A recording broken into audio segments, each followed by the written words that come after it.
And we are in the kitchen with Executive Master Chef Robert Cillizza from City Dock Restaurant in Norfolk this morning, making warm tuna salad. Before we get to that, though, we want to get started with, you said, the bread pudding. So can we go through the list of ingredients for the bread pudding here? Sure. You got the, of course, the bread that I've cubed. Of course, leave it out at night, let it get a little bit hard, and then go ahead and cut it into the cube size.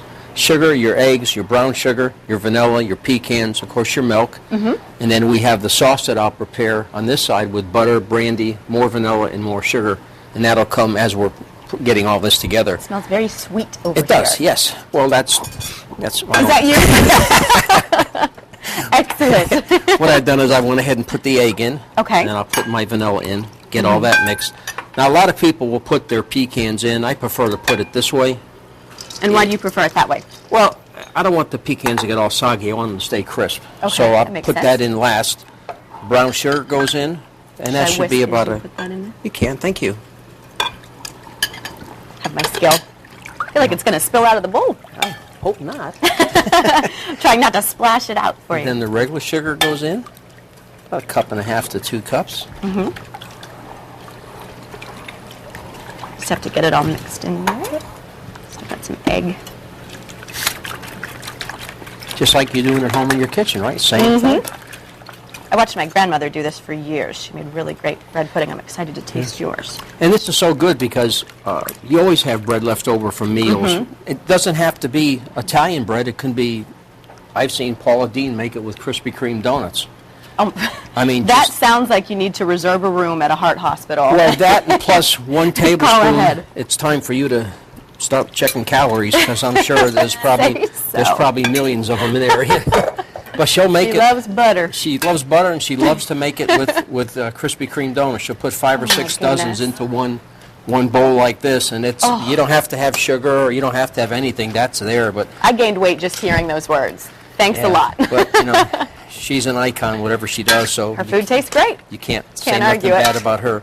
I'm going to go ahead and let that sit and soak now. It should sit and soak for about 10 minutes, okay? Gotcha. Then on the sauce now, I've went ahead and started melting the butter. And how much butter did you put in there? Put in about 1/2 cup. Okay.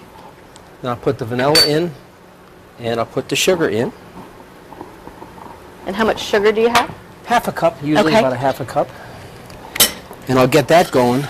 And when we get this going here, this, of course, you're going to let it thicken just like you would if you're making regular, any type of pudding or something. You want to get that sugar all melted. And then once you've got it where you see it's almost melted, take it off the stove, put the brandy in, and then put it back on the stove because it could flame up on you. You never want to put it with it right on top of that. And do you have to constantly stir? Constantly stir it, keep it going, and then until it starts to boil. Then it'll start to crystal like you're making, caramel or something like that. While that's getting ready, I'm going to go ahead and put the tuna in for our next segment because that's going to be cooking. I'll have to cube that. Now what I've done here is I've got the tuna. It's fresh tuna. It's grade 1. Looks great. That's the sushi tuna. I've already hit it with salt and pepper, and I'm going to go ahead and put that in the oven and get that started. Do you salt and pepper both sides of it? Both sides. And then just a light coat of olive oil. And just let that sit in there, and then we'll just work it together. Once that's all soaked in, I'll put it in a bowl. And you can use the sauce over it after it's done. I prefer to mix it with so you can get the cooking flavor right in it together. I just think that it's so strong with the brandy that it'll kill it because I want to put ice cream on top of that after. So. Oh, wow. Okay. Well, we'll keep working on this, and in the meantime, we're going to get a check of the weather.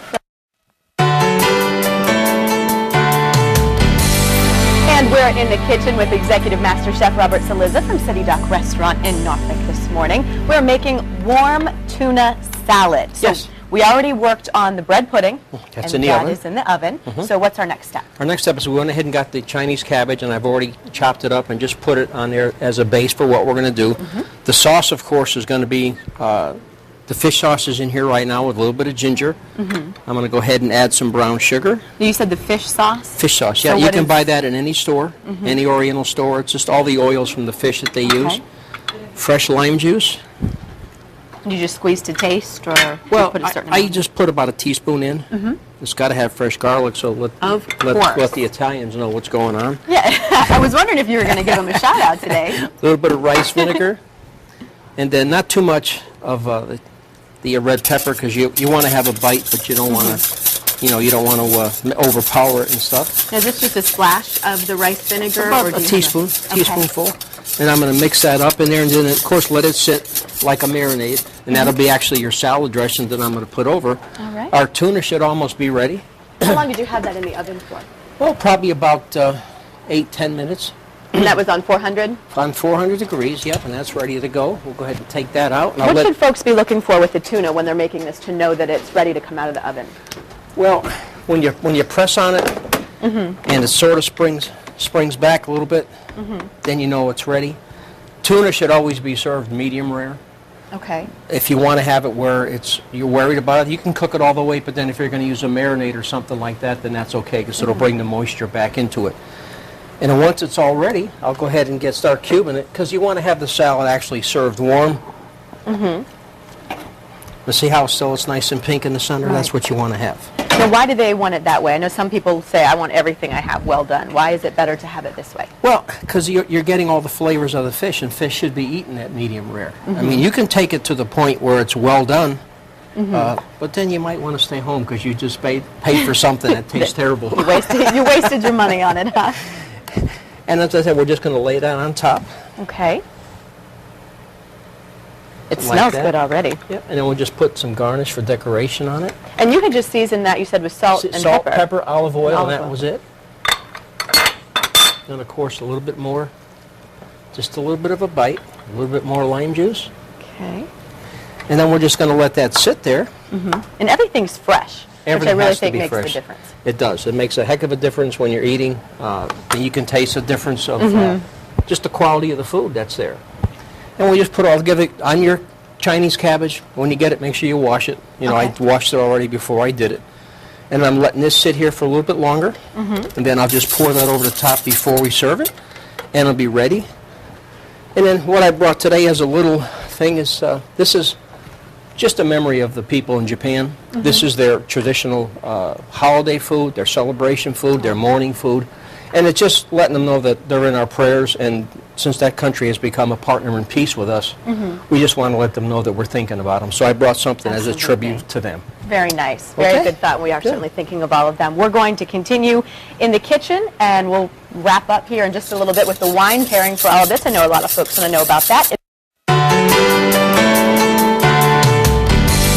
And we're in the kitchen with Executive Master Chef Robert Cillizza from City Dock Restaurant in Norfolk this morning, making warm tuna salad. And of course, we're joined by Josh Hogg, Food and Beverage Director, also joins us now. Of course, with what we look forward to, the wine pairing suggestions. First, though, we want to say that we have the warm tuna salad complete here. Ready to go. Yep, and the more it sits, the more it marinates and the flavors are mixing, and that's what you want. I've already went ahead and taken out some of the bread pudding and got it in the serving glasses because I want it to cool just a little bit because I'm going to put the ice cream on it. Had it been at the restaurant, it would serve warm, and you give it right to the guest, and it doesn't have a chance to sit and melt because they're right into it. So that's what makes it nice. And it looks delicious. So, how do you match everything up with this? Well, I brought two wines today, and you know, I know Patrick was talking about Virginia wines, and City Dock is also participating in Virginia Wine Week, so we have some great specials there. Right. But we're going to start off in Washington State, on the eastern side of the state, Columbia Valley, where Hogue Cellars is located, and I've selected their Gewürztraminer today. It's got great spiciness, apricot, peach flavors, and I just thought it would go so well with the Asian salad today. It smells really good. It really has a great aroma to it. So this is specifically for the salad. The warm tuna salad. Why did you decide to put that together with this? I think just the great acidity in the wine just balances so well with the salad. So Gewürztraminers, I think overall, if you're looking for something to pair with your Asian dish, can many times be a great choice. Okay. And what do we have right next to it? Going back to Virginia here on the Eastern Shore, Chatham Vineyards. And a little story about how I found these guys is my wife and I went on a road trip up to Atlantic City. And as we do with all of our road trips, we're always looking for places, something new, the next best spot. And we found Chatham, met the winemaker / owner and his wife, Jonathan and Mills, and introduced us to their wines. Fantastic product, brought it all into the City Dock. We do feature them by the glass and by the bottle. And today, I felt with the bread pudding that their late harvest dessert wine would be an excellent pairing.